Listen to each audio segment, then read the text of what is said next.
কিশোরগঞ্জের ওই চূড়ান্ত বেয়াদব ফজলুর রহমানকে স্পষ্ট করে বললাম, তোর মতো বেয়াদব গত 100 বছরে বাংলাদেশে জন্মায় নাই।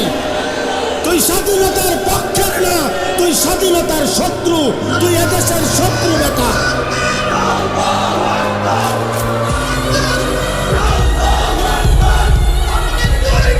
জুতা মারো তালে তালে।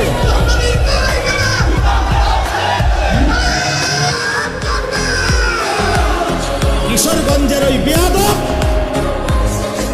গত 60 বছরের তোর মতো বেয়াদবের মতো কথা বাংলাদেশে কোনো নাস্তিক মুরতাদ, কোনো স্বঘোষিত মুরতাদ এত বড় কথা বলে নাই।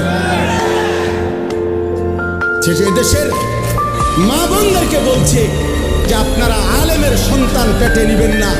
আরে বেটা বেয়াদব, তোর মতো বেয়াদবকে, তোর মা বাপকে যদি কোনো আলেমে দিন বিয়ে না পড়াইতো, তো তুই ফজলুর রহমান কোনো নেককার চরিত্রবান কোনো পবিত্র নারীর ঘরে জন্ম নিতে পারতি না বেটা।